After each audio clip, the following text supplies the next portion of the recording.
Uranus, the god of change, unexpected, sudden, and dramatic, as well as insights, epiphanies, downloads, and ahas, is moving into direct motion on January the 22nd after being in retrograde motion since August the 24th. This is a very potent and powerful Uranus turnaround, more so than usual for a lot of reasons that I'm about to tell you. So I really want you to lean into this video because it's going to have dramatic changes for the better in your life. And this will be based on your rising sign. You can still listen for your sun sign and your moon sign, but your rising sign will be the most accurate. And if you want to know how to calculate your chart in whole sign houses and find your rising sign, check my description box for my free tutorial. Now let's get going. If you're new to my channel, my name is Lori Lothy and I am a Hellenistic astrologer. I'm using whole sign houses and I'm using Time Lord tools and techniques. For the most part, I'm also an asteroid junkie, and we're going to be talking about asteroids Orcus and Fortuna, fortune today, and how that may play a big role in what we're about to see in terms of fortunate change in wealth and love. And in our own lives, this turnaround in wealth, this turnaround in love, and could be quite exciting and dramatic, is also steeped in a lot of energy that was happening in the last week of July and the first week in August in our lives, as well as the week or two before this Uranus goes direct, thanks to some contact around the 9th, 10th, 11th, 12th of January, 13th, 14th, building up from Venus as she was squaring Uranus. So we got Venus like preambling or doing a warm-up act before Uranus goes direct. So Venus is love and money. So love and money and exciting and sudden and dramatic change is in the air. Now for the collective too, of course, we have things like stock markets and all of that. And this could look like a sudden upsurge or downsurge in the stock markets in the world or in the USA. It doesn't really matter, but that's separate from your story. You are not a stock market. You're not a money climate. You're a human being who has his or her own journey. And Venus is a benefic. And even when you square a planet like Uranus, this can bring all kinds of exciting developments to your love and money stories, not necessarily hard or difficult or negative. All right. Now, I want to also encourage you to look at my Mars direct video that came out recently, and it's in my playlist for current transits, because Mars going direct, Uranus going direct, and also Mercury going direct in January are very important stories that really, really will help you navigate the terrain of the next few weeks ahead. All right, so, and it's doing well, and I think you'll enjoy that video. It's quite a hit right now. Now, I want to say, first of all, I just came in from the rain, my hair is damp, and my lighting is bad because it's almost evening here in Vancouver, so bear with me. But I also want to say, this idea of Uranus moving direct is such a juicy one because of his time he spent really slow in the summer, by the way, around the 16th, 17th, and 18th degree, but particularly around the very last week of July and the first week of August, because then he was meeting with Mars. Uranus was meeting with Mars, the North Node, and the three of them were in a triple conjunction that hasn't happened since the time of Alexander the Great. So like 2,000 years ago. And so this area where he goes direct at 14 degrees is with an orb of this kind of hot pocket in the celestial sky story. And so it kind of would be useful if you can go back to the end of July and the first week of August and remember what was happening in money and love stories, because somehow that may connect. And in fact, did you know that Uranus and Venus are the only two planets that turn around in the opposite direction? Weirdly enough, of Earth. They rotate in the counter direction that the Earth rotates in. I find that fascinating because Venus has been very busy with Uranus just before he turns direct. It would be around January 13th and 14th that she would square Uranus. And that is an energy of change for love and money and friendship stories in your life, as well as your values or your sexuality. And these are things that are like in play just before he turns around. So therefore it's something important. And in fact, if you can bear with me for just a minute, I'd like to tell you a longer story, and then we'll do your sign. I'm going to tell you a story, then I'm going to show you the chart, then we're going to do your sign. So hang in there. I think you'll like this. Could be useful. Venus meets every time with Uranus, like it takes about a year, in a cycle called the synodic meeting of two planets. These two planets that go against the grain of the circle or the direction of Earth. Now, we do consider Venus a benefic planet, right? So she's a good girl. We like her. Santa Claus, female Santa Claus, fairy godmother. Goodness gracious, she's good. And back in June 11th of 2022, she met with Uranus at the 16th degree of Taurus. Okay, so this is awfully, this Taurus area is hot. So if you're a Taurus sun, moon, or rising, what I'm about to tell you, near 16 degrees, is very important. That would apply as well to Capricorn sun, moon, rising, Libra sun, moon, rising, and Aries sun, moon, rising, with any planets between, well, near 16, but in general, between 13 and 19 degrees of your sign, those signs. This is really a big, important story, especially for you. So Venus met with Uranus back around June the 11th, and she conjoined with that and also Athena, the goddess of knowledge and wisdom. So keep that in mind. So she's starting a story with Uranus, epiphany, aha, insight, sudden change of actual direction, big, rebellion energies, innovation, fly your freak flag, do you do you, weird, independent energy as well. Not always compatible with love, which is about conciliation, right? But Uranus is electric. And so, but they all joined together on June 11th, and they did that in concert with Athena. So wisdom and knowledge and strategy is really being enhanced during this synodic cycle. It's like a new moon. It's a new beginning. It's a fresh start for Venus and Uranus. And then as Venus travels through the zodiac, it takes her until November the 8th, 2022, to go into the opposite direct sign, opposite of, away from the other side of Uranus. That was at Scorpio. And again, 16 degrees. Talk about a hot spot in the sky. And in fact, that's a really important feature of this, because Uranus is a retrograde slowing down, and that this is all happening pretty well in one spot. And so where was there a big disruption in some kind of money and love story, perhaps in your life or the collective, around November the 8th? Now, the stock markets have been tanking pretty badly, but I think November 8th might have even been the FTX scandal and the crypto contagion, but I can't remember exactly when it happened. Maybe it was that, maybe it was just other things going on. And then finally on June 11th, she squares, not June 11th. Yeah, that's the right day. Yeah, June 11th, 12th, 13th, 14th, not June, I'm sorry. January 13th, 14th, 15th of 2023, she comes into her last quarter square with Uranus. So this is one story in many parts. And this is like trying to reconcile and work with whatever was disrupted in November, in that first week of November. And then finally, she comes back to meet with Uranus on June the 11th, okay? Which is again at 16 degrees, which is crazy, right? Like insane. So that's her synodic cycle. And it is at June 11th. I want to double check, but I believe, no, it's on May 30th. I apologize. So it started on June 11th, 2022, and it completes the whole cycle, finishes up May 30th of 2023. So things that began in June are completing in May, according to Uranus and according to Venus. But as he stations direct, he's activating some of those themes that have been ongoing, all right? Because of his proximity to that Venus square in the days before he stations direct, a week before. All right, now I'll give you me as an example, because it's good to do examples so that I can make this real for you, okay? For example, back in June, when Venus and Uranus came together, somebody who I consider a friend asked if he could come visit me in Vancouver. And I said yes. Okay, so you see what I'm saying? And in fact, that is the beginning of an unusual, outside the box romance. And then he came to visit me, all right? And then we had some fun in the summer, and I went to visit him, and all was well and well. And then what happened around November the 8th is that Venus went opposite Uranus, because that relationship started with a Venus-Uranus conjunction, which in a way is asking for a relationship with freedom and independence, and for it to be unorthodox. Is it unorthodox that he was the husband of my widowed and the widower of my best friend of 40 years? Probably by some people's standards, yeah. And then what happened was, on November the 8th, Venus opposed Uranus, and I said, too much, too soon, too fast. I need the fuck out of here. I need my freedom, and I was going to actually kind of move in almost with him, and I hightailed it back to Vancouver, and that was the end of that. And there was a catalytic disruptive moment in the connection between us that led me to this, freedom move that, Uranus is prone to do when it comes to love.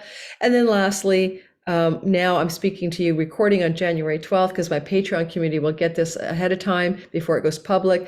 And what, for only $5 a month, ad-free content for me before the masses, you might want to sign up, as well as monthly free meetings with me where you get to talk to me in person for $5 a month.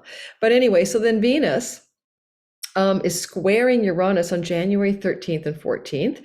Okay, and I haven't really felt it yet because it's still January 12th. I'm not sure what it'll be, but it will connect to this story that I'm telling you about. The last quarter square from Venus squaring Uranus could be an indication of yet another change in the direction or status of that relationship that I put to bed, said too much too soon, too fast, need my freedom. And then finally, maybe then finally on May 30th, I'll see the final two thumbs or two thumbs up, down, Siskel and Ebert moment, that kind of thing. And like, just because the universe has got a sense of humor, as we build up to that Venus Uranus, I've got these like old love interests coming out of the woodwork from the past that people who were interested in me, but we never managed to pull off getting together, all of a sudden, like 3 different people, men, are like wanting to see me and reconnect. And I'm like, oh my God, it's a Venus Uranus story. All right, so what I want to say here is that as Uranus stations to go direct, pay attention around the 22nd, let's say 2 days before and 3 or 4 days after, to how themes from these past time frames, again, June 11th of 22, give or take a few days, November 8th, give or take a few days, January 13th, 14th of 2023, give or take a few days, and then finally he stations direct and then pitch it out to May 30th. What is the same story in many parts about your money story, about your values, about your love, about your friendships, because sometimes Venus just rules your friends and your social life and your friendship group. So it doesn't have to be necessarily about romantic love. Venus is friendliness, and Venus likes to bring together. She likes to bring things together. Where Mars cuts apart and severs, she wants to bring together things. All right. So it's her preference anyway. And just so you know, Uranus will be in what's called retrograde shadow, post-retrograde shadow, until May the 9th. And although he is direct on the 22nd, you might still be dusting off some of your epiphanies, your ahas, and your insights.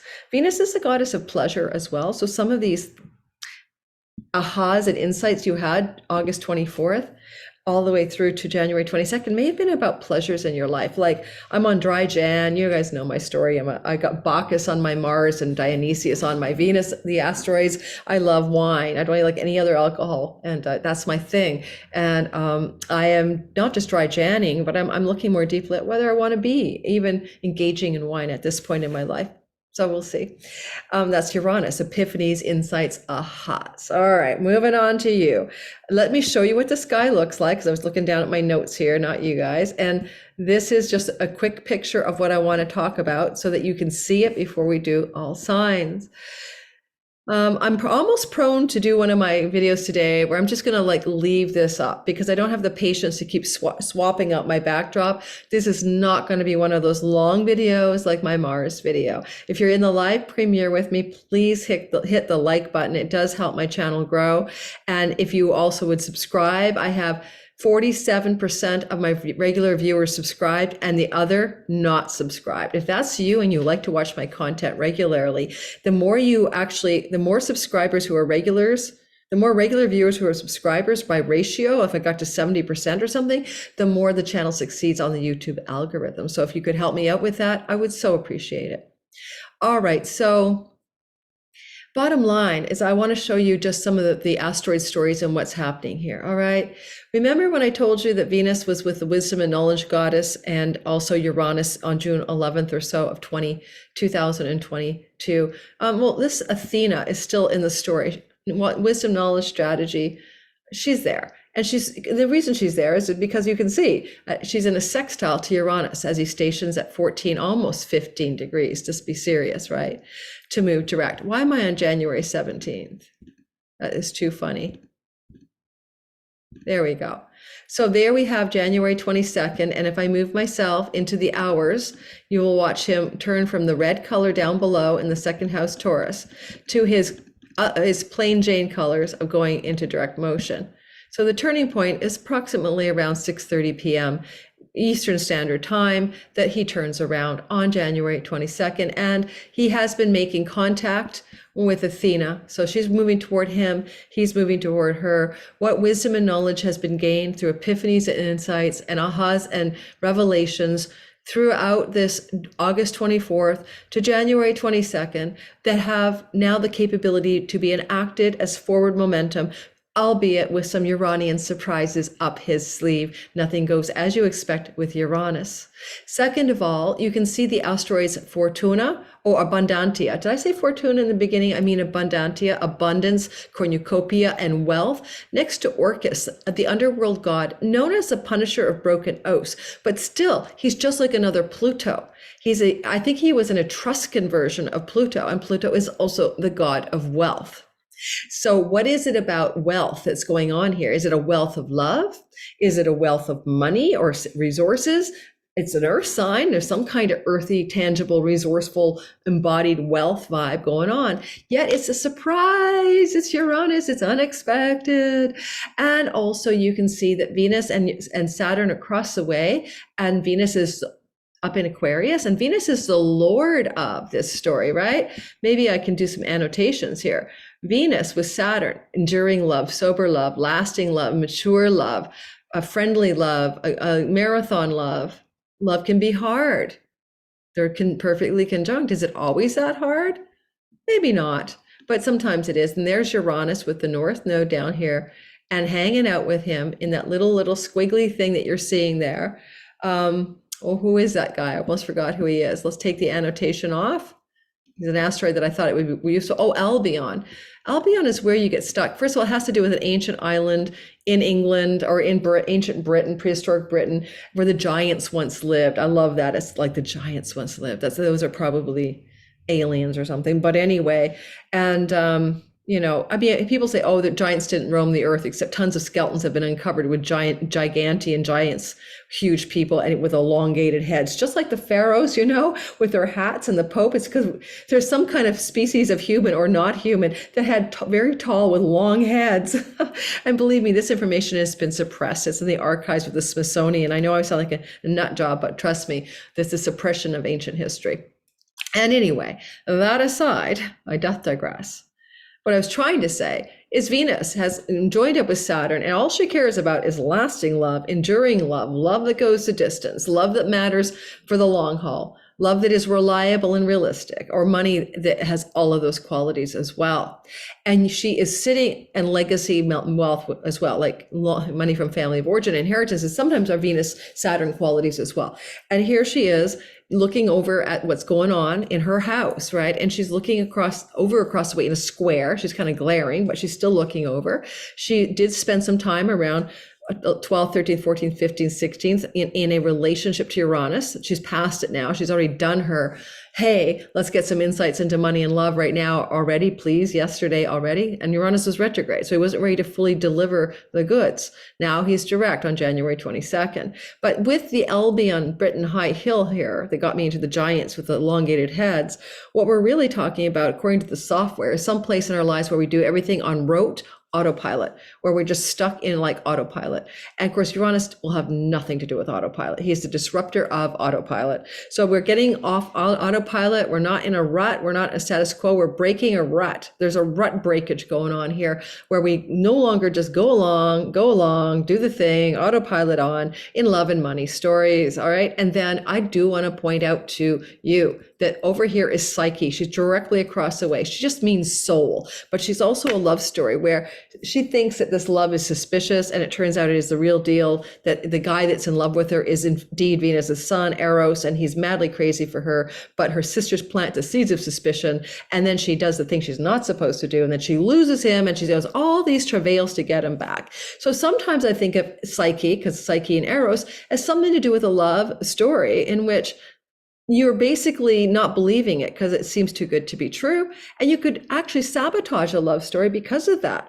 So just consider, or a money story. This money story seems too good to be true. This love story seems too good to be true. Are you going to make it harder because you sabotage it and then have to do all these efforts, these really Herculean tasks to get the thing back, the money back, the love back, the opportunity back, the friendship back, okay, that kind of stuff. And lastly, but not leastly, I would say this, because, the nodes are involved and the nodes of fate are pretty close by. This is a strongly important and destined energy around the kind of love and money changes, friendship changes, values changes, romance changes that are happening in each of our lives. Right? These are fundamentally running a current of karmatic elements to do with the nodes of fate. Now, I actually have a thought about the nodes of fate. I'm putting it in my new book, Deep Code Astrology, that's going to go with my podcast, but I don't want to talk about that here. I have a philosophy about them. But nonetheless, in a traditional way, there's a lot of fatedness going on in the sky as well. Now we're going to do all signs, and I want to make the time stamping simple for my sister. So I'm going to maybe keep this picture here for you to watch and go around with me as I progress this chart. So to do that, I need to stop the share in order to set something up. So please consider liking and subscribing and hitting the bell for notifications. That light is so bad. Let me try something. I just was trying so hard to find home lighting kit, you know? Let's see if I take that one off. There, let's try that. I'm in my sweats. It's a rainy day here in Vancouver. And I just got out of the rain and I'm walking the DOG. Oh, that's a little bit better anyway. It was an overhead light giving me shadows. Anyway, so bottom line, yeah. Oh yeah, by the way, I love constructive criticism, but I do not enjoy being criticized just because you don't like something about me. Like you don't like my hair, you don't like the way I fixate on my lighting or whatever. So just reminding you, constructive criticism is so welcome. Some lovely man told me to stick a cloth under my mic so I wouldn't get so much harsher sound. Someone else suggested I make a backdrop for all signs, and that's constructive. So I really appreciate constructive criticism. But somebody on my Mars video suggested that I wished Vladimir Putin dead. And all I said was Mars traveling through Gemini will oppose Putin's Mars, and it may cause Putin to, in my words, stand down regarding the war. And this became a huge troll thread.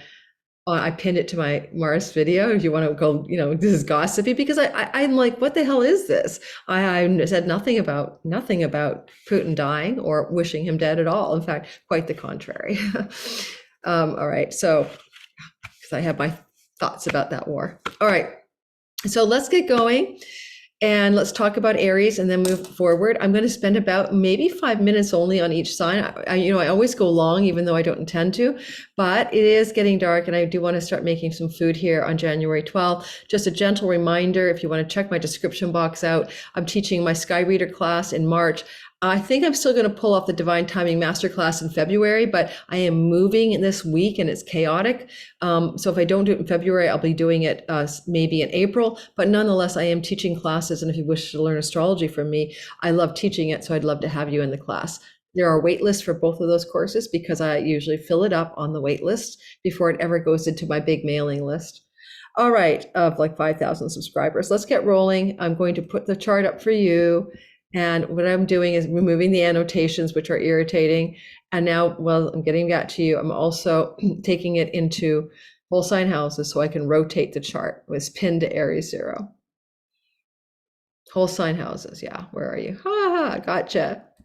Great group of people coming into my live premieres all the time. Lots of regulars, some newbies as well. The Feral Writer is one of my newbies, and she won a reading with me. When you're subscribed, you can win readings from my live chats because notifications bell tell you I'm having a flash contest. So thanks to my regulars out there. I'm always shouting them out. And don't forget to hit the like button, everyone, please. Love is All You Need Today, I think I got her channel name right, is one of my newbies, and she also won a reading with me, as well as Steven the Jupiterian and Mad Hippie's Life. I love the names of these creative channels. I love them. These people all won readings in the last 6 to 8 weeks when I do these flash contests, and the reason they won is they just showed up in the chat room during their live premiere, and I put their names in a hat and I drew their names out. And they got notified that I was doing a flash contest because I hit the bell for notifications, I think. And I also posted in my community page as well. All right. Okay, sharing the screen. Yeah, and plus it's so grainy. Just looking at me all blurry isn't necessarily ideal. And all right, let's roll. I'm not starting with Leo, and I will try to make sure everybody gets the same amount of attention. Someone say Capricorn got ripped off in my Mars video. I hope that's not true. It's really hard when you get to the end of a lot of content, you're running out of steam, right? That was a 2-hour Mars video. All right, so moving on. So Aries, sun, moon, and rising sign, most accurate rising, but sun and moon will feel it as well, especially if you're Aries, sun, moon, or rising. Well, no, don't, I'm going to forget that. The degree doesn't matter so much because, Taurus zone is an inversion. No, I'll still say it, especially if your sun, moon, or rising is anywhere near 13 to 19 degrees of Aries. Those planets feel it the most because of the other things going on in the sky. I will count that. So basically, number one, I'm not going to spend a lot of time with everybody. Let's go for 5 minutes on average. The thing here is that this is very intense energy for your money. This is all happening in a money house. The second house is a earnings and resources and, revenue and possessions house. It's also disruptive of speech, maybe disruptive of foods you eat. It's also disruptive of things to do with maybe habits like wine or cigarettes or something, things you put in your mouth are being disrupted with Uranus. Now, I did talk earlier in the video, and I hope you listened, a lot of stuff that's going on as he stations direct. We'll go back to June 11th, but also to the last week of July and the beginning of August in themes that I've just mentioned, these second house themes. It's not a traditional love house, okay? It doesn't witness the seventh house of commitment. So I'm not seeing this as a major love energy stories, although it does square the romance house. But mostly it's about your finances. There's some unexpected, sudden, and exciting money stories trying to germinate here as he stations direct on the 22nd. Yes, leaves the shadow around May the 9th, but is still moving through direct motion at least, right? So I feel like you're going to have some unexpected and positive money stories because you have Venus, even in a square just before this happened, beaming her benefic energy at Uranus. And with Saturn, again, the money changes can be exceedingly long lasting. It could be that you create money in a very profitable way, or that you have a sudden new idea about how to generate money in a long-term, long game, profitable way, likely through your career, because Venus is in the house of the great gains, and she's the lord of this turnaround from one's career path. Pluto's leaving your Capricorn 10th house, right, on March the 7th. No, my God, brain come online on March the 23rd. And that will be a bit of a relief. He'll come back though on June 11th, but nonetheless, it's like, okay, all of a sudden Pluto, which is power and wealth and the house of great gains from your career, Venus has lit the sky up here when she talked to Uranus around January 13th and 14th. There's some kind of financial big up level. Now, you can win money kind of vibe here too. I mean, technically this is called the pennies from heaven, and it can bring money, luck, and windfalls to you. And so look for that as a potential outcome of this as well. Now, Venus does rule your committed love house, and she is the goddess that is priming Uranus to turn around with her gaze. And so even though in general, the second house may not be a particularly love story house, there is a potential for some commitment or recommitment to relationship as Uranus stations direct. But it may surprise you. It may be like all of a sudden you realize that you want to commit to this relationship X, Y, Z, or you want to move in that direction, or a new relationship forms that is going to light you up with the potential for a lasting commitment, okay?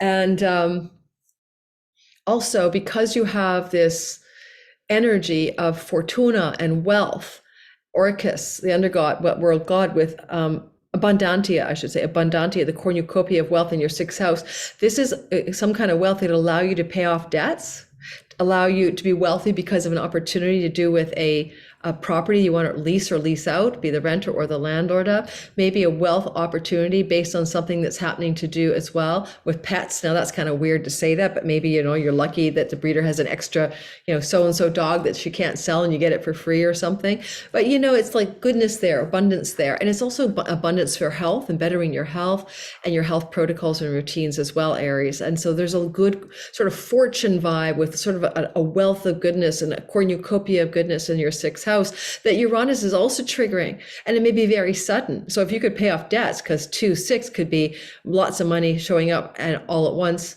pennies from heaven, and you can pay off some debts and relieve yourself of debts.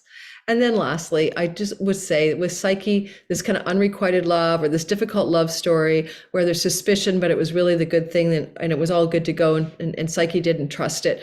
Where didn't you trust something in your eighth house maybe that has to do with money and secrets, or secrets in love, or your own deep subconscious stuff around love and money, and a self note, can you let it go? Because something new and fresh and good is trying to open up for all of you Aries around the love and money stories, both of them. So I'm looking forward to seeing how that plays out for my Aries sun, moon, and rising sign. I want to remind you, Aries, we also have that Athena, wisdom and knowledge goddess, who started this whole show with Venus in June 11th of 22. And we could also say that by, perhaps May the 30th, as Venus returns to her meeting with Uranus, that we could be doing something very important to do with our nest and our home as it applies to money and resources. And for some of you, it could be the ability to purchase a new home after this, to release a new home, to beautify a new home, or to make a new home a sanctuary or a nest. But it's unexpected. There's some excitement here. And I don't know where the unexpected, exciting part is, because that's Uranus for you. It's like expect the unexpected, but it's very flowing and very good. Okay, you could even be teaching from home or learning from home. And that, of course, applies to me. But anyway, because I teach from home. All right. But in a new and exciting way that brings more and more prosperity to you. Taurus, sun, moon, and rising sign. So in your natal sky, this is all about you. How is it? How are you? Are you okay? Especially rising Taurus. If your rising sign is in Taurus and it's anywhere between 13 and 19 degrees, are you all right? It's just effing intense. And so you've got this North Node Uranus stuff going on. That's intense in its own right. Oh my gosh. And especially last week of July, beginning of August. Sun and moon feel it as well in those degrees. But for the most part, it's going to hit the Taurus risings pretty hard. A lot of shock and awe here in the recent past. It may have to do with your health. It may have had to do with your I amness. I am. How do you define yourself? Your identity was under huge electric shocks of renovation or shift or change. This is totally like, I'm changing my gender. Did you not know that I was really this or that? This is big, okay? So big changes in you, big changes in your sense of self. With, Orcus, with Albion here, that asteroid with the North Node and Uranus, the question mark would be, where have you maybe perhaps been stuck in a rut, autopiloted on your identity, autopiloting your life, because this is the helm of your life. This is the steering wheel. Have you been in any way as a Taurus in autopilot mode? And if you have, it's time to decompress from autopilot. All righty, next. The next thing I would mention here is that wisdom and knowledge goddess is in the third house of learning. For some of you Tauruses, it can be an unexpected opportunity to learn or to take a trip that involves learning. And that would be exciting, or education of any kind, study to acquire knowledge or wisdom. And then also you have this abundance of a cornucopia goddess, Abundantia, with Orcus, the wealth god of the underworld. Yes, the punisher of broken oaths, or is that someone could break an agreement with you? But I'm seeing the positive here. I'm seeing, because Abundantia is bonifying Orcus, it's more like the underworld wealth god story. There's a wealth of goodness in your fertility house. Be careful if you don't want to be pregnant, because this could definitely look like a pregnancy, maybe because there's Abundantia, a green thumb, in a house of fertility. But it's also the house of your creativity, your muse, your romantic life, the house of your independent business enterprise, and how you get your own company or hustle going. And so that's all super highlighted as well. It could definitely look, because of this, really good trine flow to Abundantia, like a real romantic upsurge in some part of your story. Like, if you're with someone, it could renew the romance, because maybe there was distrust in a relationship, Taurus, because you have Psyche, who didn't trust that Eros was really her dude, who came to make her mad passionate love to her every night in the dark. And she broke the rules, and she had suspicion, and then she had to win him back. Well, maybe you've been feeling that your love life has been under the shadow of a kind of Psyche and Eros mythology, with a significant committed partner, or with business partners as well. And, if you've ever had a business partner that you've been suspicious of, but they were really the real deal, or a love partner, this is maybe that story turning around with unexpected bonus points of abundance and goodness and and fruition and joy and an abundance of joy, abundance of, financial luck even. Abundantia isn't a money luck house. Certainly some Tauruses, could be finding themselves winning a lottery ticket with this setup. There's no doubt about it. And Venus, the goddess of love and the goddess of money and the goddess of friendship and goodness and kindness.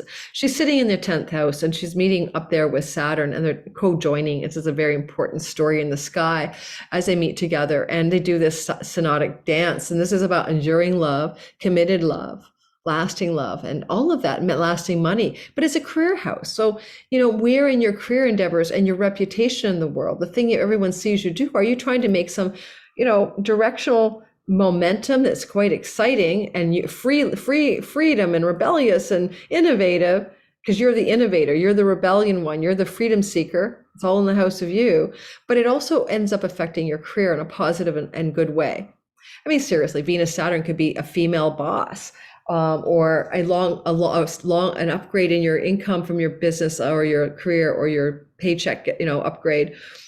Venus can bring promotions and raises here, but if you get promoted, it's because an upper person loves you up, or respects your authority, respects your capabilities. And I think that's it. I mean, having Venus in the 10th house will definitely love you up in your career path. And as she's talking to Uranus around January 13th and 14th, January 13th and 14th, unexpected developments are happening in career and workspace energies, because that's where Uranus is going to take cue and continue that story with some unexpected positive developments that are unfolding on the 22nd of January and until, forever, but until May 9th, he's in retrograde shadow. But I don't think the retrograde shadow of the outer planets is that important, honestly, because they always have such a long shadow. Alrighty, I hope that was useful, Taurus. Moving forward to the Gemini, sun, moon, and rising. All right, Geminis. Mars has been in your sign for frickin' ever. Hallelujah. He's leaving on March the 7th. Hang in there, but it's making you more decisive and action-oriented at the very best. He went direct on January 12th of all people. You guys need to watch my Mars video. I need to learn how to do a card where that pops up in my video, but I'll put it in my comment box, my description box. Go watch the Mars video because you'll need to watch it. You're Gemini rising. He's been in your sign for almost 7 months by the time he leaves in March, but he's direct on January 12th. Now, back to the other story, this one. Uranus is in your 12th house. This is your dreams at night, your interior life, the reflections, your meditations, things that come to you like in odd ways, like through a hypnosis or some kind of reverie or, some kind of spiritual inquiry. This is also a house of learning. And this is also a house that activates trips and travel to foreign lands and far off shores. All this energy is quite intense and unexpected developments, but you may have been on autopilot with some of those areas of your life, and also any habits and patterns that are sabotaging your life, that are addictions of any sort. This is disrupting that pattern. Interrupt on those self-sabotage and addictions for you Geminis with this Uranus Mars energy, Uranus North Node energy. And if you go back to the last week of July and the beginning of August and you disrupted a self-defeating pattern, I wouldn't be surprised. Now, there's this Athena energy sextiling this forward momentum. It was there back in June 11th as well, when Venus and Uranus were in a conjunction back in 2022. Now Athena is loving up this stationary 14-degree Uranus as he gets ready to move forward. And it says that you can have some kind of application of financial wisdom and knowledge, or food substances that you put in your mouth that are bad for you, wisdom and knowledge. Like someone gives you a book on like the cost of eating sugar on the daily, and you go, oh my God, I didn't know it was that bad for my pancreas. Or someone gives you the book about the lowdown about, how a vape is actually just as harmful as a cigarette. And you read the book and you go, okay, I'm done. So there's things to do with knowledge and wisdom around foods that go in your mouth or substances that you could have a turnaround. But if you also want to look at this as resources, if you use PayPal and Stripe or online payment processors, 12th house stuff, don't ask me why, then you also could be having a financial wisdom and knowledge moment to increase your revenue in that way. Now, Abundantia is in your 4th house of real estate, home and land. Some Geminis are leveling up abundance in their home or from them or home, and wealth because of Orcus there as well. And Uranus will bring those sudden developments in an Earth trine to your awareness.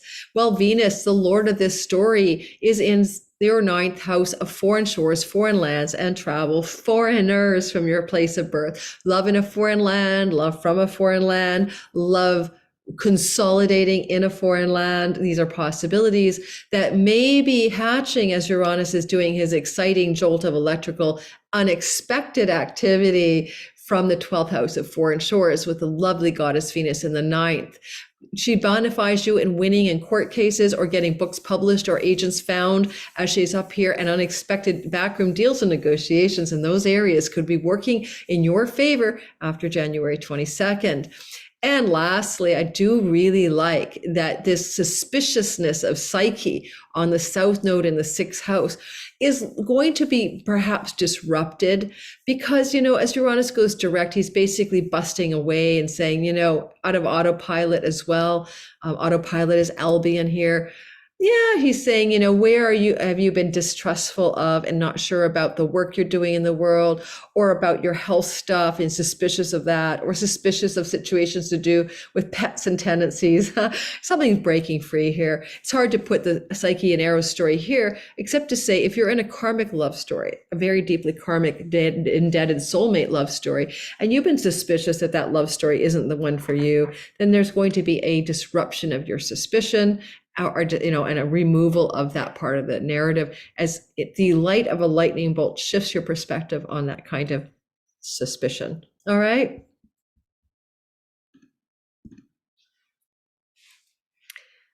Cancer, sun, moon, and rising sign. I feel like I need a chocolate break. Oh, it's always with the cancers. I need something to eat. You guys, I know I'm going to hold off for dinner, but you got to laugh. Okay, sorry, guys. I do need a chocolate break. I need some kind of sustenance, but let's keep going first. It's a story that's happening in your 11th house of good spirit, where Uranus and the North Node and Albion, where have you been in autopilot regards to your social groups, your networks, your great gains from your career, eldest sibling relationships, autopiloting away in things to do with your hopes, dreams, and wishes, maybe, and just like autopiloting.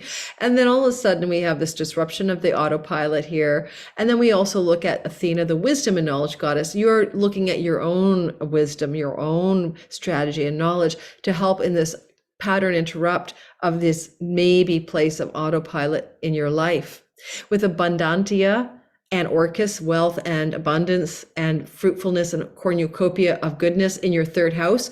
And this is the house of eldest siblings. I have a feeling some Cancer risings are going to benefit financially or in some measurable, significant way from an eldest sibling. But it's also the opportunity to take a trip that brings abundance, or to take an educational course that brings abundance, or to produce abundance from your online world and your online marketing and selling or writing. Finally, I do think with Venus, well, two finallys. Finally, with Venus in your 8th house as Lord of this breakaway Uranus direct, this is going to allow you to generate revenue that has a lasting value in ways that aren't your normal income source. And you may find that chunks of money can come to you, chunky money, as a result of this. If you've been suspicious of money luck, you don't believe in winning the lottery, you don't think it's possible to have money luck, that's Psyche, the suspicious one in your 5th house with the south node, the universe is trying to prove you're wrong. And expect some bolts of money opportunity and luck in chunky money. This could even be your spouse or your business partner benefiting financially, and you get the residual effort benefits from it. Venus, Saturn in your 8th house also would give you investment strategies in the stock market with Uranus insights and ahas about which stocks to buy. They could really help pay off in the long run. Saturn is the long game. Marathons of success in that kind of money that makes money for you as well. Anything else? You may have a very exciting new community that you're going to sign up and join, a group of belonging. That could be very much, but it could be a secret society or an occult mystery society like a coven or a secret mysteries group because of where Venus sits and Saturn. But that could also be coming for some of you Cancer rising, sun and moon as well. I'm going to just keep going and then I'll go get some chocolate. Leo, sun, moon, and rising sign. So Leo, in your natal sky, what you have is this disruption energy angular in your 10th house. And I said in the beginning, anything around 16 degrees in your chart, but anyway, 13 to 19 degrees of Leo especially, Sun, moon, and rising, you're really feeling this quite intensely. All signs are, as I said earlier. That's why you should listen to the beginning, everybody, because I don't always repeat it for every sign. And so, yes, all rising sign Leos feel it, all suns in Leo, and all moons in Leo. Rising is your most accurate. But certainly planets in Sun, moon, and rising people in Leo from 13 to 19. This is very angular, very pivotal energy. Uranus is spinning your wheel of fortune with lightning bolts of change in your career house. And you've been feeling this anyway, and go back to the last week of July, first week of August, because that's when there was a lot of momentum there as Uranus, Mars, and North Node piled up and really activated the same stories we're talking about. Career, reputation, momentum, change of direction, exciting, unexpected developments. You may be trying to break away from something you got into an autopilot groove in your work, career, and reputation part of your sky. Uranus is helping you break away. I mean, there's just a sense of you can break away from those parts of your groove that are autopiloting. And you're going to experience prosperity and abundance financially because of Abundantia and Orcus in your second house. This is your earnings house. So this is career and earnings abundance for the Leos of the world. And as well, because you can see you have distrustful suspicions with good old Psyche on the South Node in the fourth house. This could be ancestral family line stories like, money doesn't grow on trees. You're never going to be good enough. If you're wealthy, you're rotten. Whatever like weird stories your family told you about wealth and abundance, about prosperity and success, they may be playing through your sky, and you're going to break away from those. Or people in your domestic environment that don't believe in you are going to now no longer be able to influence you anymore. Athena, strategy and knowledge and wisdom from a learning angle. 12th is a learning angle as well as a foreign shores and deep mysteries place.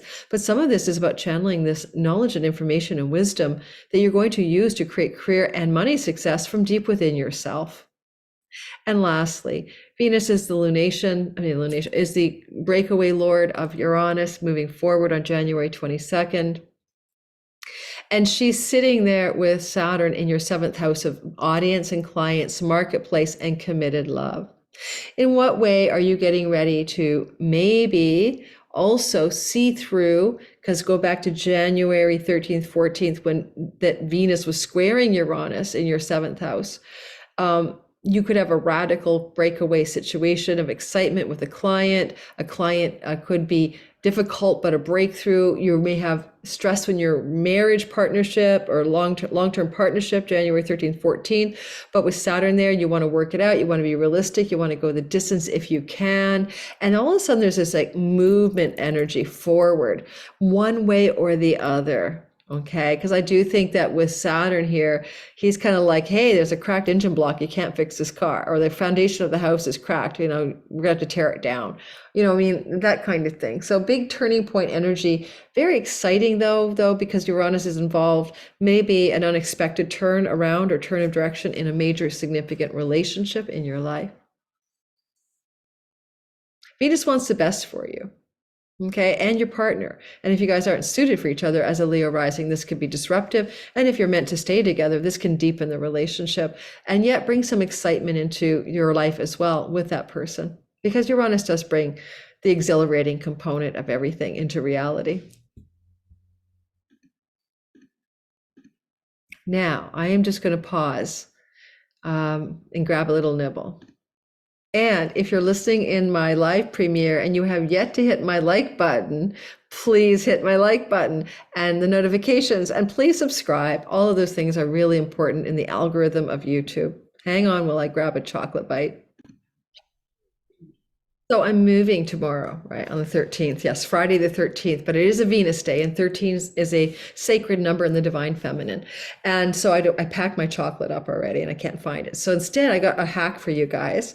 This is a Brazil nut, and they're loaded with selenium, so good for you.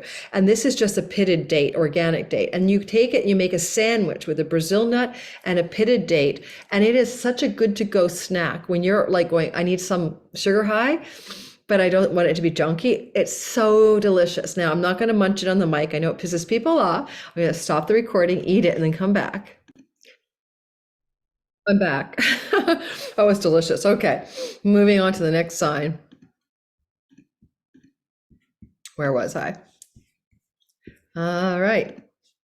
Virgo, my daughter's a Virgo rising, my son's a Virgo sun, my best friend's a Virgo rising and sun, surrounded by you. Virgos, it's really lovely, by the way, this particular one for you, because look at the Abundantia. I'm starting out of order, but look at the asteroid of abundance and wealth, and the punisher of broken oaths, Orcus. In your first house, you are the one who punishes those who break those oaths. You are the one generating abundance and wealth. You are the agent of your own success. And as you can see, Uranus is breaking into direct motion on the 22nd of January in your ninth house. This is a house of higher education. This is a house of God, spiritual faith and religion, temples, churches, foreign lands, book publishing, father and father figures, third marriages in one of the traditions of India.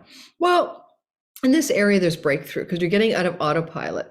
So my daughter just told me that she actually went up to a professor in a class that she's not enrolled in. She broke away from one class to go all the way to his class and waited to the end and talked to him and said, I would love to take your class. Would you let me in? It's full. And he said, yes. She also doesn't do that kind of thing. So she's creating her own abundance, her own success. And that's a pre-energy to this Uranus going direct. It's a foretaste of that.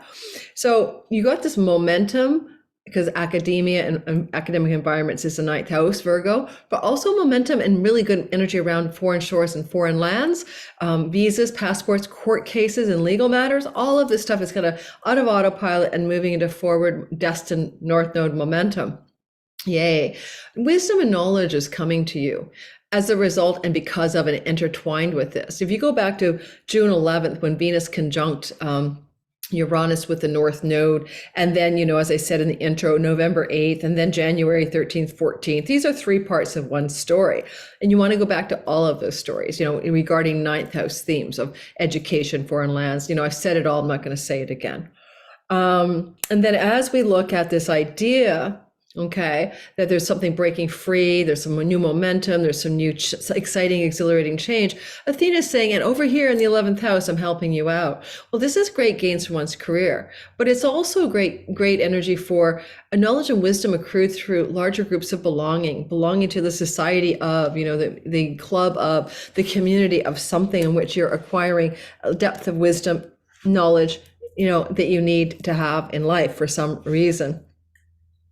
And she supports that. And so that's really wonderful. And so next of all, and really fascinating chart for you guys, is that this idea of being suspicious of something to be too good to be true, whether it's love or money, because of the Venus story, that's maybe what Psyche's doing in your third house. So you may not have been trusting something to do with third house matters. This can connect to your local neighborhood, your online world, siblings, skills-based learning, commuting and traveling. Funny enough, my daughter got into this guy's class. It's an online class, saving her a 4-hour commute to go to a live class that same day that she's dropping. So it's literally interesting, to be suspicious of the commute, but then to correct the situation. But it's also things to do with, your extended family as well. All of those nieces and nephews and aunts and uncles can be here. So what's the thing that you weren't trusting here that you may have thought was suspicious? And there's a breaking away from that suspiciousness as wisdom and knowledge and breakthrough insights come through into new action. Trips and travel. You're going on shorter journeys, not like off to Siberia, but within your country or within your continent at least. These kinds of trips and travels, you may have been suspicious of a trip or unsure about a trip, but now you're going to say, oh yeah, this is a doable thing. I'm going to grab this trip and go for it. Or you're going to have a breakthrough insight or a breakthrough opportunity to travel, maybe, as a Virgo sun, moon, and rising sign. And because it's a house of siblings, do you have any distrust of a sibling relationship? And is it actually going to be better than you thought? Or you're going to have a breakthrough insight around that sibling relationship? Possibly. One of the things with the South Node moving through the house of siblings is maybe a disconnect with a sibling, in the last year, all of 2021 to mid 22, or a sibling going through challenges with their health. There's some breakthrough energies here. Now, Venus is in the sixth house of health protocols and health routines. Let's start there, because Virgos, you are concerned with health in general. And, she's been trying to up-level your health, because it's what she does. She bonifies, makes things better, and she's trying to make your health a place of joy. Health routines can be more fun. You may have, if you have health issues that reflect your beauty in a negative way, she's trying to help you improve it, but with lasting Saturnian results. So my daughter's adult acne onset hopefully will be improving. And with Uranus involved, look to January 13th and 14th when Venus squares Uranus from the house of health and health protocols as a Virgo with any health challenges.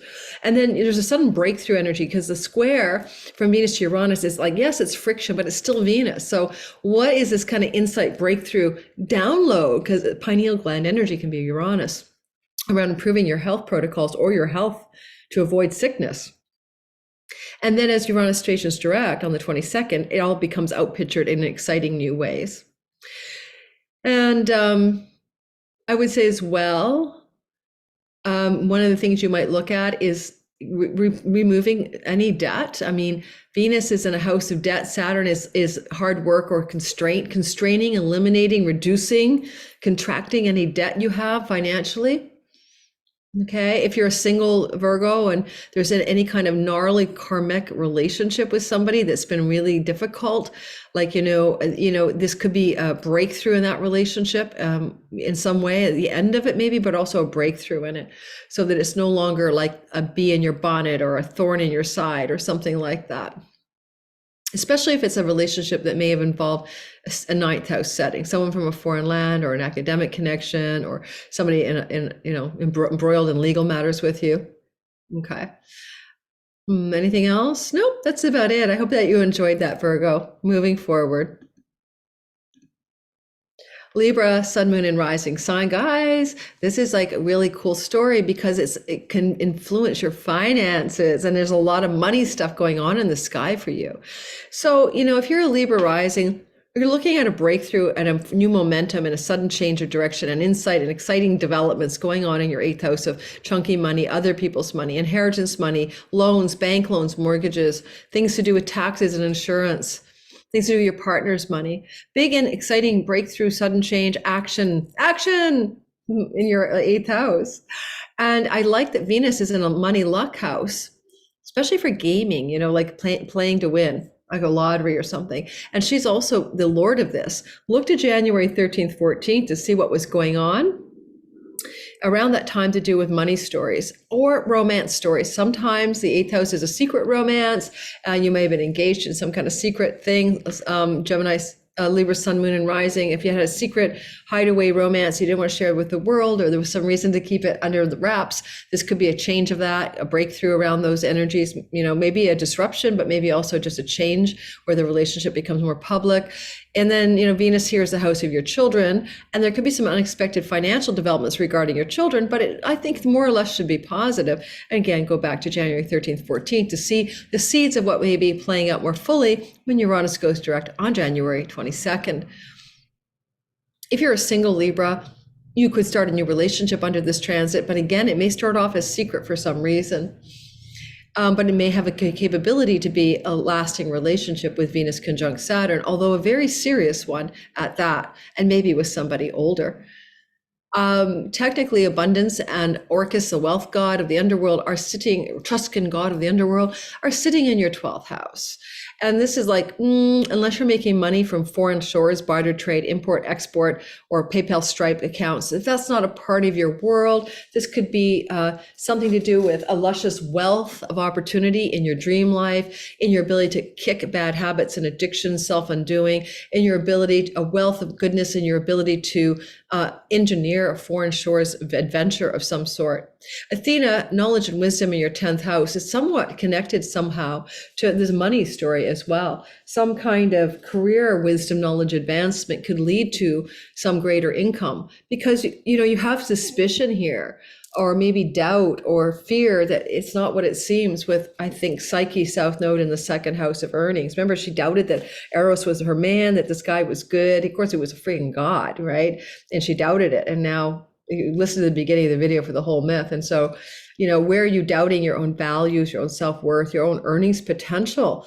And where have you been feeling a leak in that part of your chart where more money's going out that you think is coming in? And that can turn around as a result of this Uranus forward momentum for you. It looks like a lot of career and money stories going on for most Libras that are happening in the sky, with a dash of money luck with Venus in your 5th house. Alrighty. Scorpio, sun, moon, and rising sign. Well, there's nothing like the South Node traveling through the house of you to feel depleted, emptied out, tired, to have a crisis of faith, to be going through a deep night and dark night of the soul, to have ennui. All that has been happening for you ever since this started up in the beginning of January 18th, 2022 to July 23. So you're in it, you're in the thick of it. But with this energy of a breakthrough in your 7th house, some of this could lead you to a change of direction, exciting developments with a significant person. I have to swallow some tea because, excuse me. Now that's funny. It has to do with that date, I think, but hang on. I think that chokes me up because I'm thinking of somebody I know who's a Scorpio, and I'm thinking about their relationship, and I'm hoping it works out for them. All right, so let's keep going. I'm not going to stop the recording. I'm just going to deal. Look, this ginger tea too, it's spicy. Look, it's like your partnership with a marriage partner or business partner ever since 2019 demands innovation, freedom, and unconventionality. This is not steady as she goes, and this is not ordinary energy. Second of all, because of Uranus, and second of all, your partner may be erratic, unstable, and unpredictable.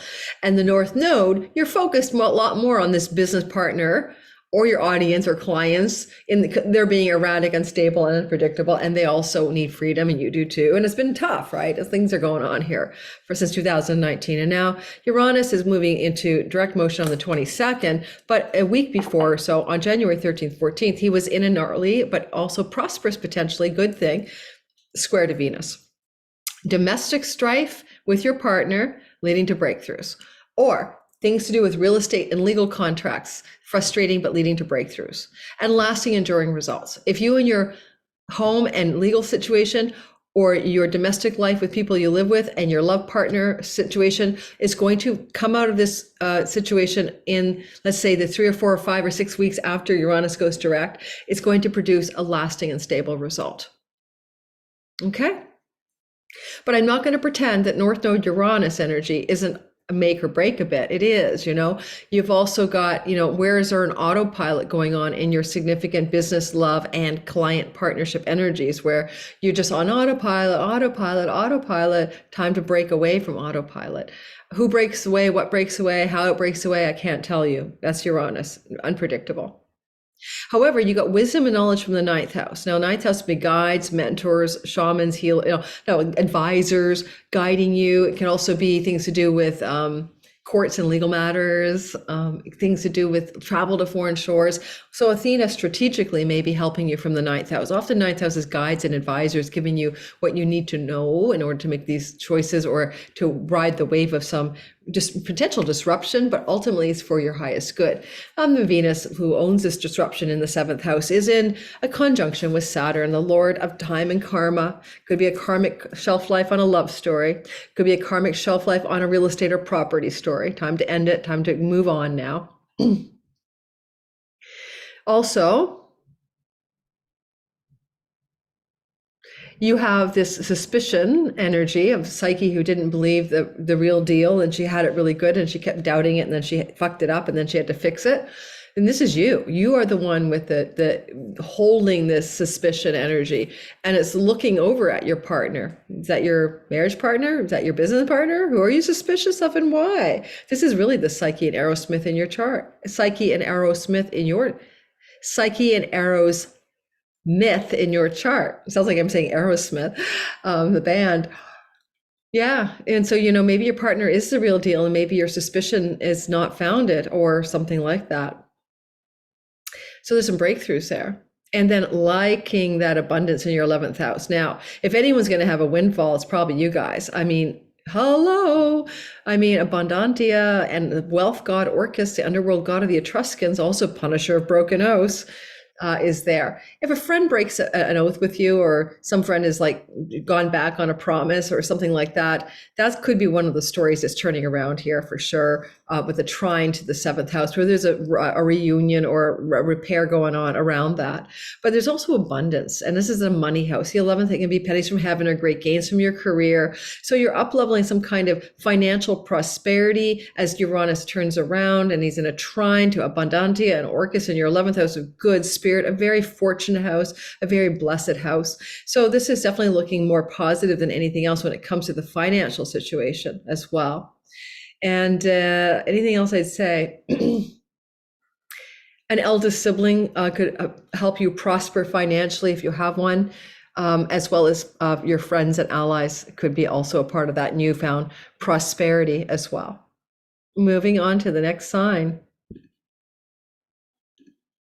Sagittarius, sun, moon, and rising sign. In your sky, you have this exciting energy of Uranus finally moving forward on the 22nd of the month as he is breaking away from autopilot Albion just behind him. And there's a sense of no longer being on autopilot regarding your health routines. Yes. To prevent sickness, or your work and your drudgery and your duty and your slaving away and your sixth house work. You're breaking free of those ruts, those places of self-undoing maybe as well, can be your sixth house. And you may have some suspicions around things in your 12th that you'll never get there. Like, I'll never break free of this bad habit or something, but you can do it. And this is definitely breaking free of addictions for some Sagittarius, sun, moon, and rising sign people. You do have Venus as this sort of lord of the story of your sixth house, and also, by the way, breaking away from difficult situations regarding pets, tenancies, landlord situations can be also playing out, and breaking free of constrictions around overwhelming debt, like financially, especially with Athena in the eighth house of chunky money, bringing like advising, guidance, wisdom, and knowledge around money and debt as well, stories that can change your trajectory. But Venus, she's sitting in your third house of trips, travel, and the neighborhood, local, virtual neighborhoods, online and in real life. So something to do here with maybe a change of a place you're going to rent, a new place to rent, a new place to live. But usually rentals because of the activation of the sixth house. So, you may be leasing or renting a new property for business or love, or for your home, a new home. Because Venus is like, also, if you're a single Sag, you could find love in the neighborhood or love on the online dating apps, FYI. And it would be very karmic and exciting. And look to January 13th and 14th when Venus was squaring Uranus, because there could have been an exciting new development in local love or online dating love that started to pick up this very the karmic debt house of the sixth. And then things really break forward one way or the other and go into like this new exciting terrain on the 22nd onward as Uranus moves into direct motion. There's abundance for Sagittarius is in purpose, career, and reputation, and wealth there. If you're a Sag looking for a way to up-level financially, it's looking like it's the work and career zone where a lot of this can happen, especially the rising signs, secondarily sun and moon. Looks like you're up-leveling as well. So some kind of, an abundance of goodness in your power to be recognized in your field of endeavor, or just to have more financial abundance through the work that you're up to in the world, the career path that you're choosing. So it's the sixth house and 10th house energies are called Artha houses in India. They have to do with accomplishing material success. Okay. And there's definitely some of that breaking free and breaking through for you. And you've had Mars in your seventh house could mean conflict with your partners in business or your marriage and love partnerships. And that's ending March the 7th as well, but even more so as Mars goes direct on January 12th. It's more confrontations in the open to clear the air rather than more subtle, darker forces of passive aggression that could have happened since October 30th in your significant other relationships.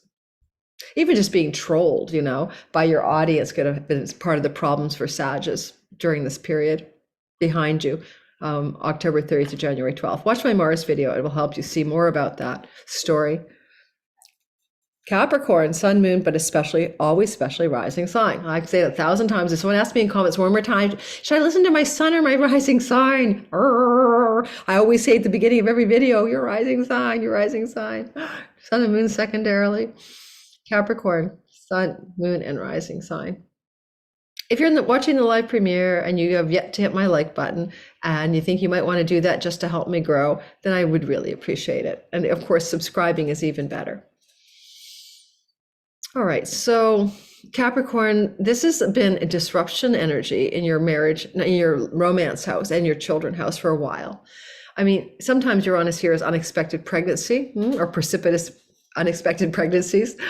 But nonetheless, if that's not a part of your narrative, Capricorn, back in 2019, when Uranus entered your fifth house of romantic love, definitely you were loving outside the box with some type of person you've never been with before, or engaging in love that was outside of your comfort zone, maybe kink or some weird stuff going on, or polyamory, or trying things out for size.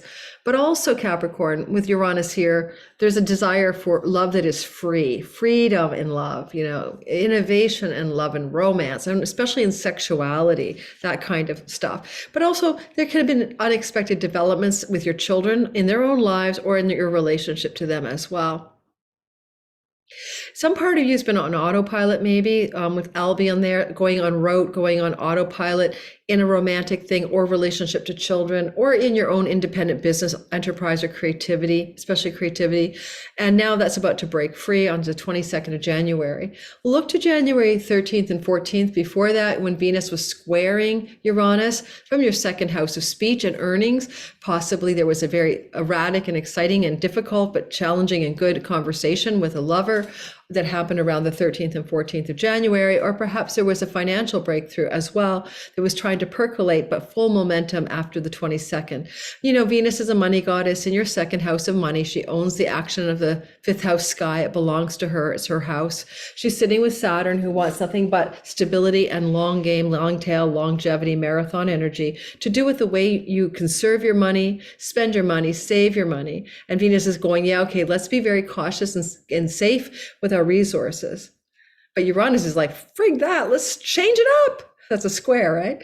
So, you're trying to balance those things out. But there's opportunity here to do something that's going to be very good for relationships, to do with children and lovers and romance. And there's some wisdom and knowledge coming from the house of significant other. So your partner may be holding a lot of wisdom and knowledge, this love partner or business partner that you could listen to.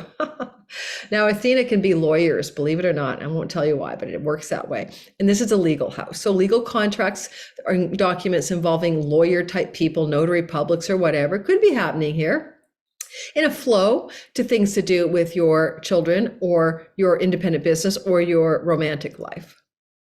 This could be something as simple as getting a legal marriage license or something like that if you need a document for that, or a visa, because you've got in the house of foreign lands, Orcus, the wealth god, Etruscan underworld god, also Punisher of broken house, and you have Abundantia, some abundance up here. So where's there prosperity, abundance, opportunity in the ninth house? For some of you Capricorns, this foreign, my ex-husband's a Capricorn rising. This is foreign shores and lands. He's moving to Portugal, right? So he's having an abundance energy and a good energy in the house of foreign shores. But with Athena in the seventh, maybe it's more work on visas and visa stuff for people like him, travel plans and visas, all of that, but visas and plans. But Uranus is bringing the erratic, the unexpected from the fifth house. It is a lucky house. It's a Lakshmi house. So is the ninth. Can bring prosperity in its own right, but also just a feeling of goodness and luck. I think that the suspicion energy, that Psyche who didn't believe that her God that was loving her up was the real deal, I think that that's important here. This Psyche story conjunct the South Node in the 11th house of good spirit. Maybe you didn't trust your community, your friends. Maybe you had suspicion about their motives. Maybe you didn't trust the great gains that you're capable of achieving in a career, Libran ruled career path at the 10th house. Maybe you were suspicious of your partner because, you were looking over at across the way at your lover and trining the house of partnership. Maybe there's some suspicion there. Certainly for you guys, this has got a strong Psyche and Eros vibe as well. Because, this Psyche is looking across at the house of sexuality. In the myth, there was mad, passionate love in the dark every night, from the god Eros to the mortal woman Psyche, right? How erotic, right?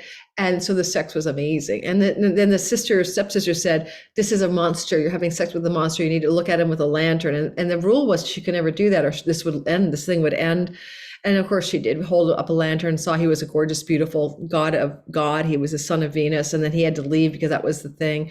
And then she had to go get back and get him through all these travails. Now, and she did win at the end, became immortal as well. It had a happy ending, okay? But is there any suspicion that you have, or friends are casting suspicion on your love story, and that you have to break through that and see that what you have is good? It's here now. Same thing would apply to suspicion around money stories as well, because there's money stories going on in houses 2, 5, and 11. And so don't be so suspicious. Maybe trust the goodness of what you already have so you don't sabotage it, basically. And anything else? You've been learning to moderate your things you put in your mouth, because Venus has been joining Saturn here. This is your last chance. It's a story that's been going on for 3 years. Venus, Saturn, Venus, Saturn, Venus, Saturn. For 3 years, this is the last chance to moderate your food consumption, your addictions, your substances you shouldn't be sticking in your mouth. And also to be conservative and to be a good steward of your money. And this breakthrough energy in the 5th house could be a reward for all of that learning that you've been going through. A new joyful pleasure, a new trip, a leisure trip suddenly showing up for you, a financial windfall. You know, North Node Uranus in the house of like winning the lottery. Why the heck not? And lastly, the 9th house is the 3rd marriages in certain traditions. So there's an abundance in a 3rd marriage, or some wealth that you can accrue through a 3rd marriage, but with some exciting sudden developments. Like, so, you know, your love marriage partner, 3rd partner suddenly wins the jackpot and you both benefit. For example, I need to get comfortable. I apologize. Hang on. I'm on a swivel bar stool. I move into my new place tomorrow. I'm so excited. Yeah, I can't wait. Aquarius, sun, moon, and rising sign. Oh, am I recording? Yeah. Don't forget to hit the like button. Thank you.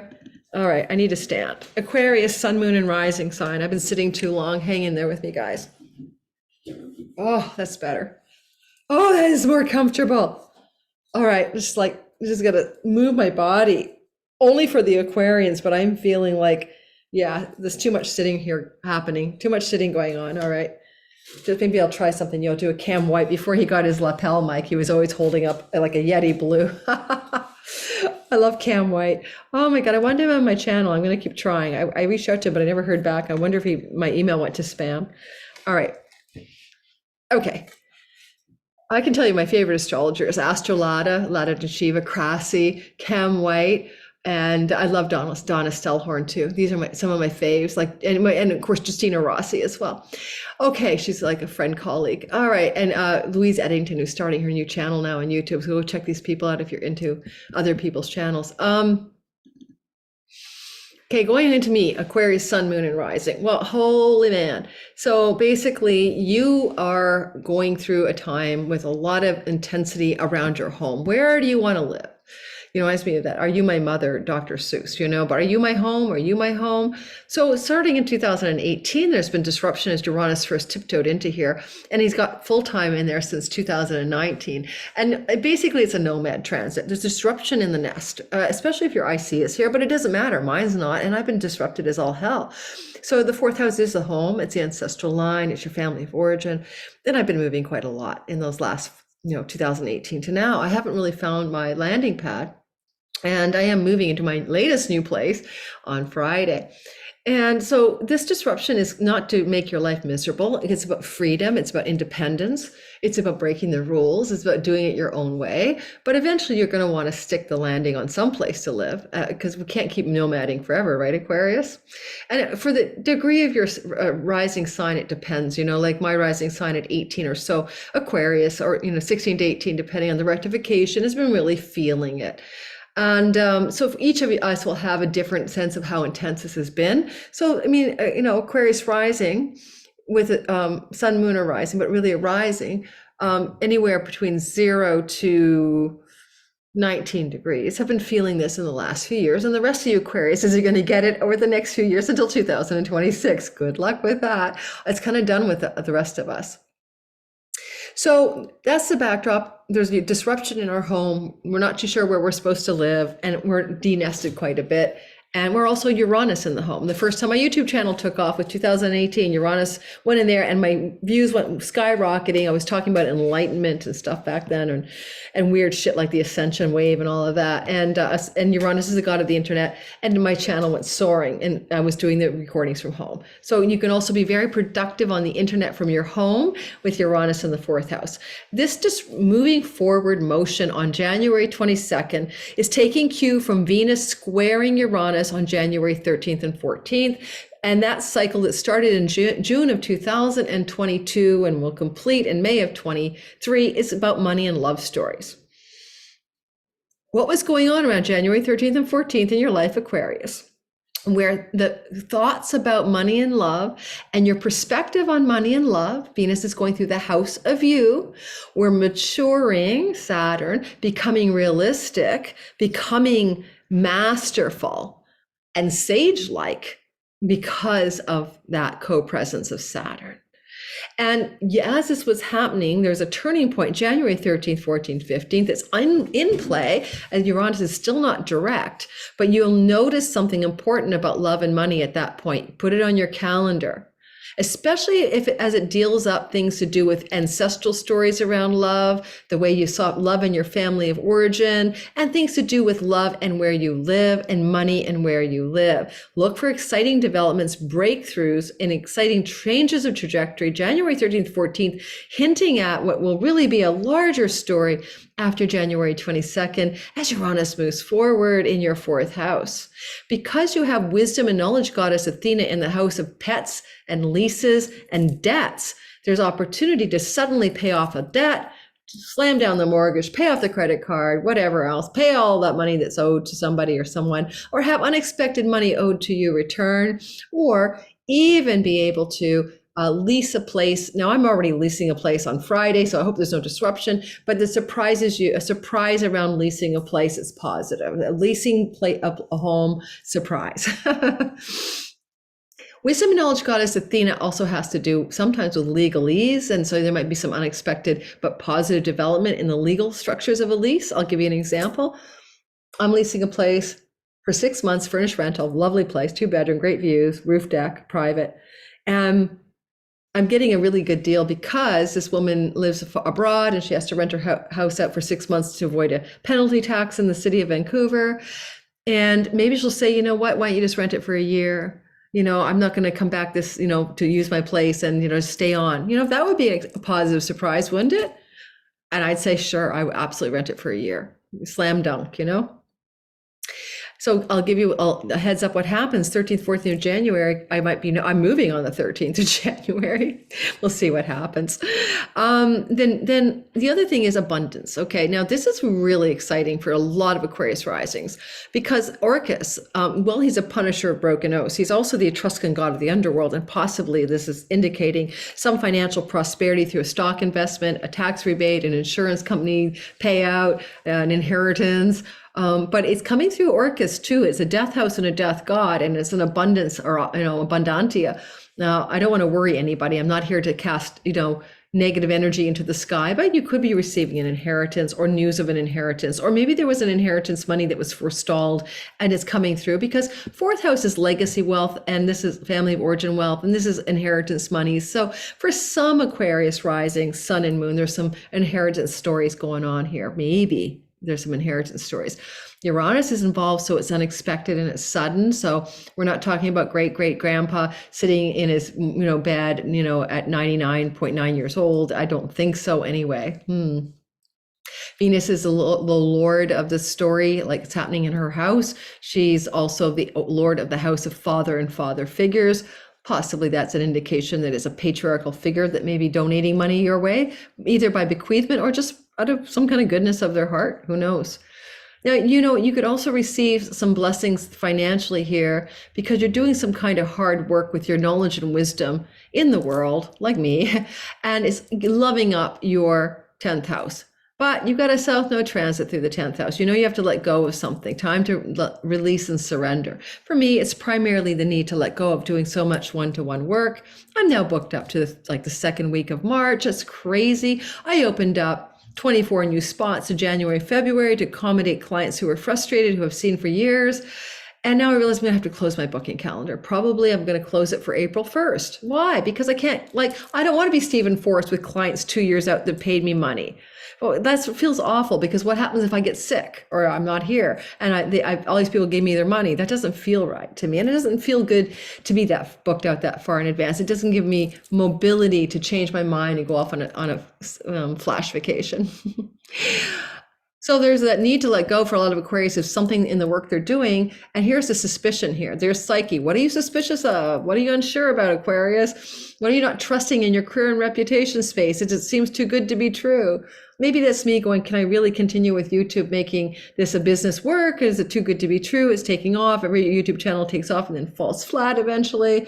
You know, these big channels with hundreds of thousands of subscribers. I had a tool called TubeBuddy. They would be growing like 400 subscribers a month and stalled out, right? Like my teacher, Adam Ellenbus's subscription rate is really low despite 40,000 subscribers. And I don't know what to say about that, but like, of course I have suspicion that's my next move. Like I get like right now, 15 to 100 to 2,000 subscribers a month in the last 6 months. And I'm like, okay, well, that can't go on forever. But my goal is 100,000 by the end of 22. So maybe it can, but that's I doubt it. I doubt this is too good to be true. I doubt it. So maybe that's wrong, right? Maybe that's just the thing not to do.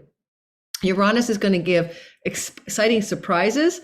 That's one thing. And so for some of us, like me, if you're an Aquarius with any kind of business from home that's Uranian, internet, online, World Wide Web, this could be a sudden, exciting new direction you're going to go in with that stuff, or new development. And Venus makes you popular. This is a popularity transit.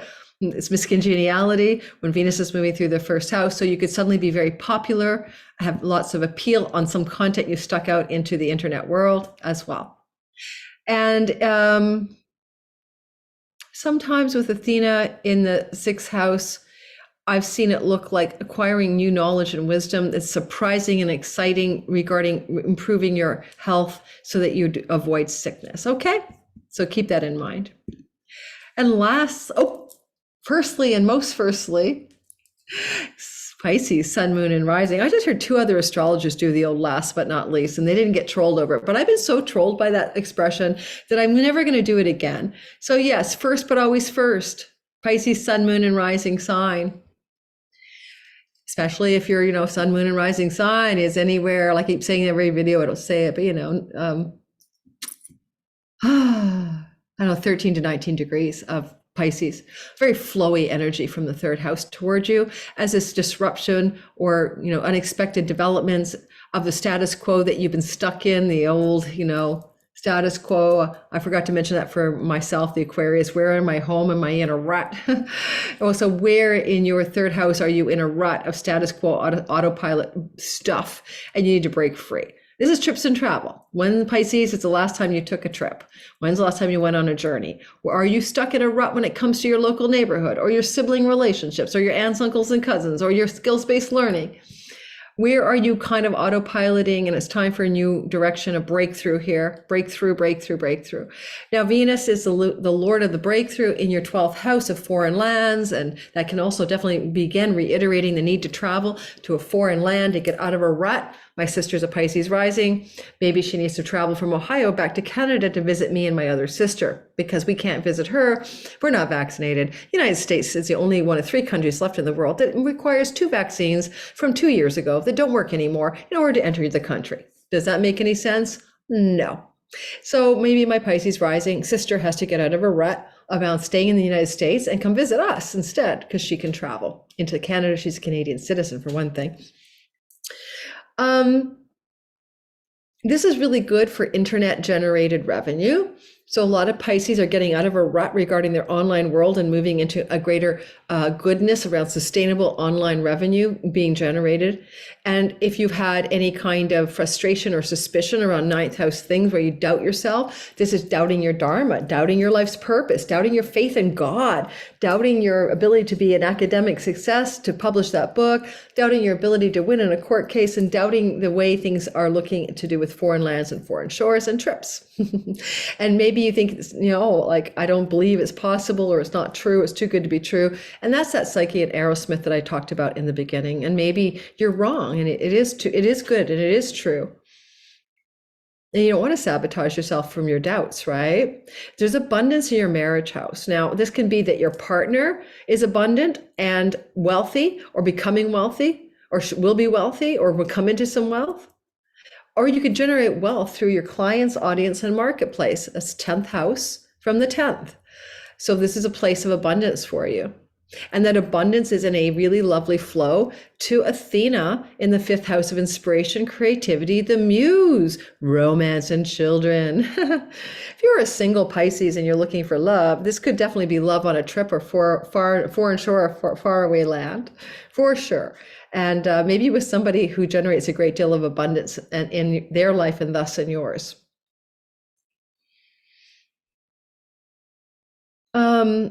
Some of you Pisces have been dealing with this sense of trying to find your faith in the world and God. South Node transits through the 9th can be a depletion of faith in a higher power or in how the world really works or the meaning of your life. And there's a sense that you have to reconstruct that as the South Node finishes there in the month of July this year. So this is maybe a part of that story because the whole nodal axis is lit up by Uranus, right?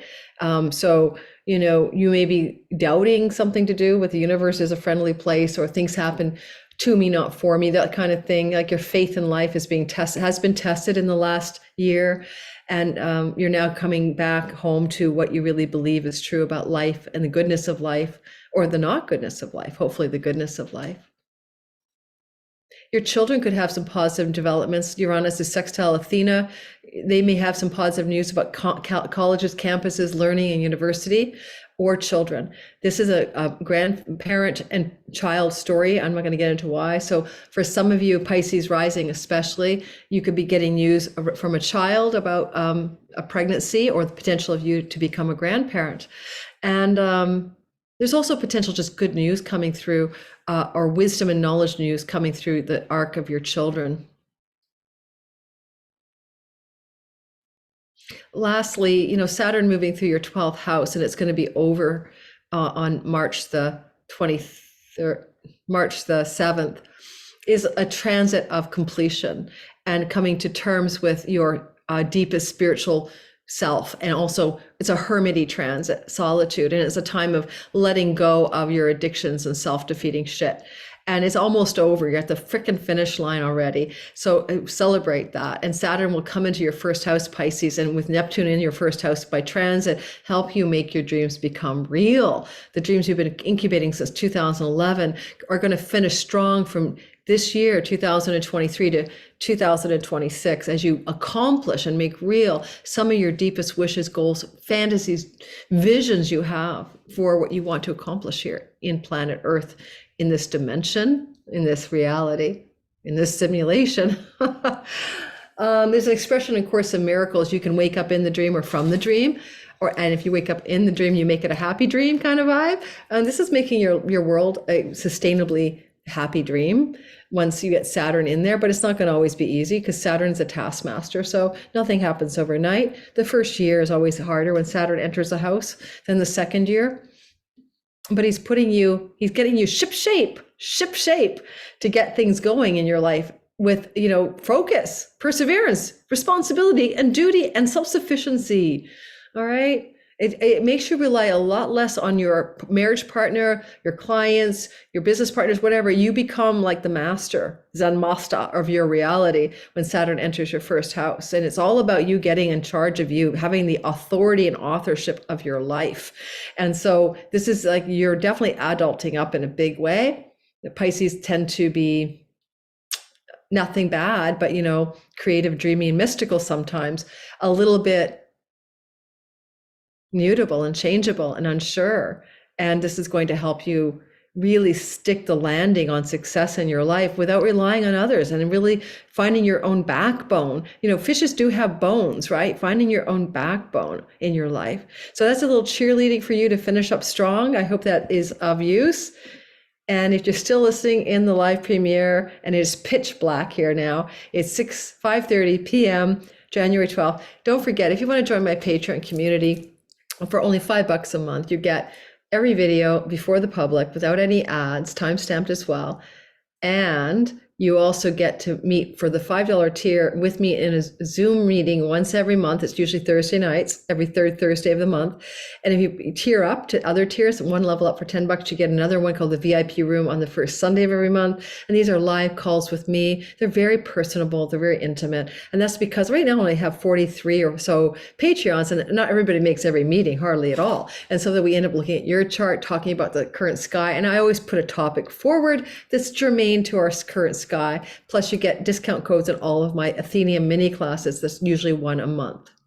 And the public pays for them, but you get discount codes. And I'm looking forward to showing you my new place, which I'm going to start using great lighting again and get back into my normal rhythm. I have been so nomadic. Can I just share with you guys, if anywhere's still live, I have been living with my girlfriend since I got back from the East Coast, since November November the 7th. And she's been traveling. I'm taking care of her dog, who's elderly and quite not doing so great with his health lately. And I'm so house sitting, but she's been here too. So of the, like, say 2 months before she gets back, which is tomorrow, January 13th, probably a good month of that she's been here. So I've been having a roommate. I've been like not in my own home. I've been staying in a guest hat room. Before that, I was staying with my sister and sharing my sister's bed because, you know, the office bed has been converted to my sister's healing studio, healingwithnancylynn.com. She's amazing and she's so busy and she's so good at what she does. So I've been like, and dispossessed. And before that, I was staying with this romantic fellow at his house, sharing a king bed while he was snoring and I wasn't sleeping. And then I had, you know, before that, I was traveling through Ontario for the summer. The place I was renting here in Vancouver for a year and a bit, a friend's pied a terre, she needed it back and she needed it for herself. So I had to move out. And that's like all of this disruption has been chaotic. So this new place I'm renting, please wish me luck. Please bless me in the move tomorrow and send me good vibes. I really, really, really, really could use that. Otherwise, I'm just going to like gather all my savings together and go by myself a year somewhere. I really can't take this nomadic thing that's been happening since 2018. All right. Thanks for listening. Hit the like button, subscribe. Thanks to the regulars. I appreciate all of you guys so much. I think I can do this. I think I can grow this channel to make it my thing. Thank you for being in my life, all of you.